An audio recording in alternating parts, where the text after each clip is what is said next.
Hello viewers, मैं astrologer doctor Shifali. आज भगवद गीता अध्याय 5 का सारांश, कर्म संन्यास योग का सारांश। जब श्री कृष्ण भगवान अर्जुन को समझा रहे थे युद्ध भूमि धर्म भूमि के मैदान में, तब अर्जुन कंफ्यूज होता है और अर्जुन पूछता है कि हे कृष्ण, आप मुझे पहले कर्म त्याग का बोलते हैं, फिर भक्तिपूर्वक कर्म करने का बोलते हैं और कर्मयोग की प्रशंसा करते हैं, तो आप मुझे जवाब दीजिए कि सही क्या है। तब सन्यासी को कर्म त्याग नहीं करना चाहिए, ये आप बता रहे हैं। तब जाके श्री कृष्ण भगवान ने उसको यही जवाब दिया कि व्यक्ति को रहना तो है सन्यासी की तरह, परंतु कर्म त्याग नहीं करना चाहिए। कर्म सभी को करना है, पर कर्म में कर्तापन नहीं होना चाहिए। व्यक्ति को खुद को द्वेष आकांक्षा रहित रखकर कर्म करना चाहिए और अपने आप को ब्रह्म भाव में स्थित रखना है और अपने आप को परमात्मा को समर्पण करना चाहिए। उसी तरह से कर्म करने से कर्म का मोह नहीं होता है। श्री कृष्ण भगवान अर्जुन को यही बता रहे कि कर्म तो करना ही पड़ेगा, परंतु कर्तापन छोड़कर कर्म करना है। मैंने किया, हम लोग सब यहीं पे रुके हुए होते हैं। ये मैंने किया, ये चीज़ मैं लाया था, ये चीज़ मैं लाई थी, ये मैंने आपको दिया है, ये मैंने ये किया था। कर्तापन जो है उसको छोड़ने की बात है। राग द्वेष से ऊपर होने का है, परंतु हम जैसे सामान्य मनुष्य के लिए राग द्वेष से ऊपर होना संभव नहीं है। कर्मयोगी इसी का अभ्यास करता है जो एक सामान्य मनुष्य नहीं कर सकता है, परंतु व्यक्ति को कर्मयोग का यही अभ्यास करना है और संसार और कर्मों की आसक्ति छोड़ना है। द्वेष राग भाव काम क्रोध सब कुछ छोड़ना है और धीरे धीरे संसार में से कर्मों से आसक्ति छोड़ के अपने ब्रह्म स्थान को प्राप्त करने के लिए जो प्रक्रिया करना है, और संसारी जो हैं उस कर्मफल आसक्ति और ज्ञान का जो रहता है उसमें आसक्ति के कर्मफल से उठने का प्रयास करता है और ज्ञान में ऊंचा उठने का प्रयास करता है। मतलब कि कर्मफल की आसक्ति छोड़ने का प्रयास है और ज्ञान का है उसमें ऊंचा उठने का प्रयास है। जैसे स्वाद छोड़ना है, निष्काम कर्म करना है, विशुद्ध मन रखना है, विशुद्ध आत्मा रखना है और सर्व मनुष्य के लिए कर्म करके सर्वे लोगों को कल्याण की ओर ले जाना है। हर एक प्राणी का, हर एक जीव जंतु का कल्याण करना है। और उसी तरह का जब वो कर्म करता है, मतलब वो देखता है, सुनता है, खाता है, पीता है, सूंघता है, परंतु इन सब से अलिप्त है। और कौन करता है ये कर्म? व्यक्ति नहीं कर रहा है, इंद्रियां कर रही हैं।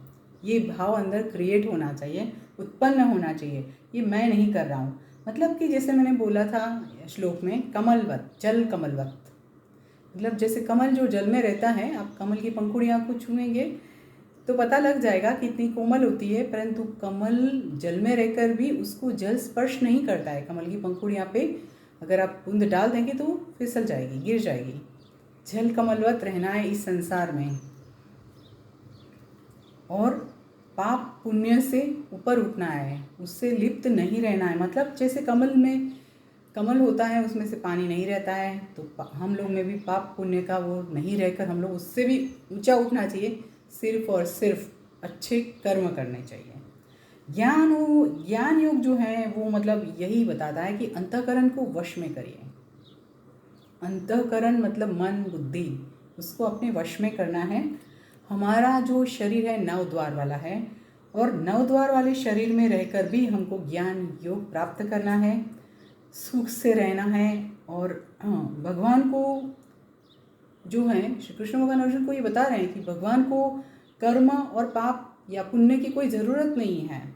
और कर्ता और हम जो कर्म करते हैं वो भगवान नहीं बनाते हैं, हम लोग ही अज्ञान रहित होकर, मैंने आगे श्लोक में समझाया था ये बात, हम लोग ही अज्ञान रहित होकर, मोहित होकर कर्म करते रहते हैं।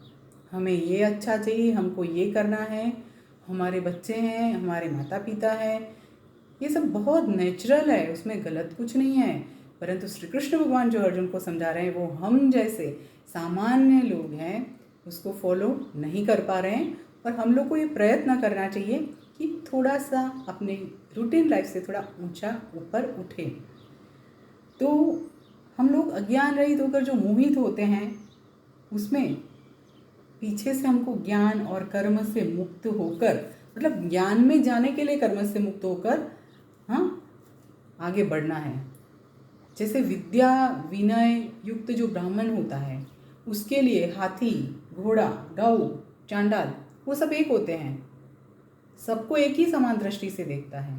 ऐसा आगे के श्लोक में बताया था मैंने, है ना। तो श्री कृष्ण भगवान यही बता रहे हैं कि सबको एक दृष्टि से देखना सीखना चाहिए। पहली बात तो ये है। दूसरा कि बाद में उन्होंने बोला कि ज्ञान योग में जाना चाहिए। जैसे ज्ञान का तो मैं बात कर ही रही हूँ, उसमें मैंने आपको 8 चीज़ बताई थी, उसमें अभी तो सिर्फ प्राणायाम की बात करती हूँ। और दूसरा कि अपने दोनों भ्रमरों के बीच में से जो बीचों बीच की जगह है वहाँ पे अपना ध्यान स्थिर करके अपने आप को एक उच्चत्व ब्रह्मत्व की ओर ले जाने के लिए प्रयत्न करना है।